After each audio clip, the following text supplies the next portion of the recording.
Kia ora koutou katoa. This is the second in a series of short videos on treaty principles. I started last time with Wittgenstein, and I will begin again with him.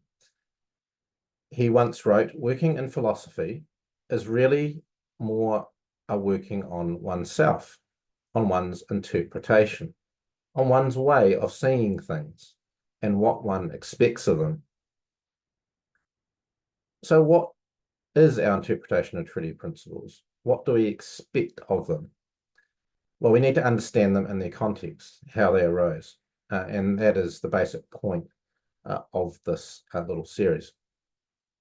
So last time we dealt with the introduction of treaty principles through the Treaty of Waitangi Act 1975. This time I'm jumping to the late 1980s and dealing briefly with the comments of a couple of leading Māori scholars of the time. Firstly, the late Sir Hugh, who was a professor of Māori studies and anthropology at the University of Auckland at the time. And he edited a volume in 1989, which I will post below the citation for. It was called Waitangi, Māori and Pākehā Perspectives of the Treaty of Waitangi, published by Auckland or Oxford University Press in 1989. And when you read this, when you read the introduction by Sir Hugh, you get an amazing window into the world of the treaty and its principles that was created really by the Court of Appeal judgments in the Lands case, which I mentioned last time in 1987, and the opening of historical treaty claims to the Waitangi Tribunal, which had only just opened in 1985, so a few years earlier, and were really just kicking into gear in terms of the hearings process.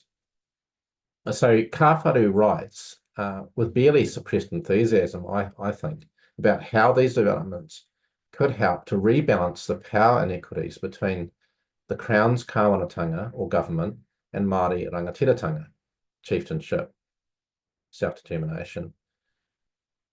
He explains the origin of the phrase principle of the Treaty of Waitangi in the 1975 Act, which of course created the tribunal as a forum to hear grievances by Māori against the Crown. And then in 1987, the Court of Appeal characterised the relationship between Crown and Māori under the treaty as a partnership. So Kawharu is sort of narrating this history, this very recent history, in his introduction. And he then discusses how the phrase the treaty principles began to appear in government and educational documents and in the press. It was really, I think, a treaty revolution of sorts. That's the impression you get from the way he's writing. So Kawharu gives a summary of this new development in glowing, although not naive terms. This is what he said. At all events, it seems clear that partnership is the basis upon which Crown and Māori may appeal to the treaty to advance their separate interests. It is partnership that may lead to an accommodation of values and principles, as well as an opening of effective lines of communication between Crown and Māori, or more precisely, the sharing of initiative, power, and responsibility. And it is in the concept of partnership that the ultimate strength of the treaty may lie. He then explores the question of who or what are the Māori treaty partners. This has become quite an issue in Treaty of Waitangi settlements. Who is the Crown to negotiate with? Who has the mandate to negotiate claims on behalf of hapu iwi? We'll put that issue aside for the minute. And Kawharu examines in this article the meanings of sovereignty and rangatiratanga under the treaty by reference to the various essays in the volume. He cites the New Zealand Māori Council document of 1983, which, interestingly enough, states the purpose of the treaty was to secure an exchange of sovereignty for protection of rangatiratanga, which, in my view, editorial comment, is a clear statement, a clear summary of the orthodox view of the treaty agreement, although obviously often honoured in the breach by the Crown. Another couple of choice quotations from Kawharu are, indeed, he says, if rangatiratanga, tribal control of tribal resources, note the definition there, continues to be ignored by the Crown, why should they, the Māori people, celebrate the treaty? Very good question. He also writes, given that the treaty transferred the right to govern in New Zealand to the Crown, the latter, on the face of it, cannot divest itself of its obligations as a partner by conferring an inconsistent jurisdiction on others, such as a local authority, which might seem relevant to our recent debates in New Zealand over wards and local councils.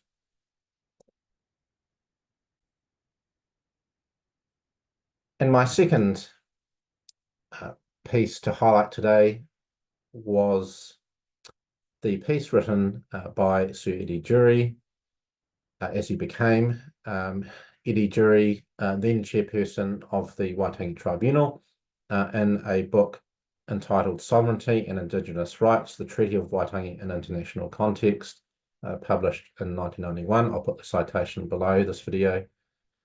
So this chapter written by Sir Eddie was a succinct summary of Māori understandings of Te Tiriti or Waitangi through time. He appends Kawharu's English version of Te Tiriti, which was Sir Hugh's now very well known transliteration from the Māori text back into English. And Durie has some fascinating discussion of the different ways lawyers and historians see history. He discusses the idea of treaty as a sacred covenant, which he sees as developing over time, that understanding. He discusses the importance of the Māori seats, which were established in 1867, in keeping the treaty before the settler parliament.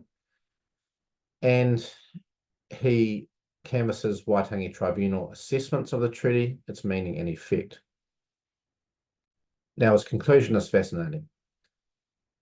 This is what he says. Modern Māori discussion has focused also on the sovereignty issue, which of course it should. But to my mind, the depiction of kāwanatanga, or Crown governance, versus the rangatiratanga, Māori authority, as a contest, misses the point. There is and has always been some tension between the two. And indeed, there has been outright warfare in earlier years over this very issue. Kāwanatanga stands opposed to rangatiratanga in this depiction, and yet the essence of the traditional Māori view has been not to promote the one above the other, but to provide adequately for both. I'll just repeat that last statement.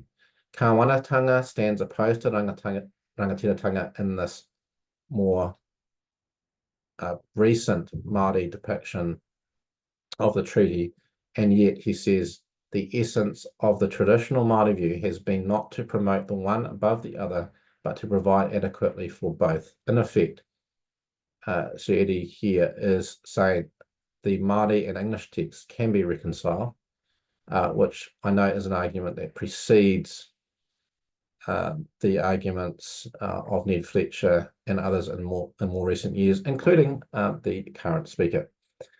So on that note, again, of reconciliation, I will end this second video. Kia ora tātou.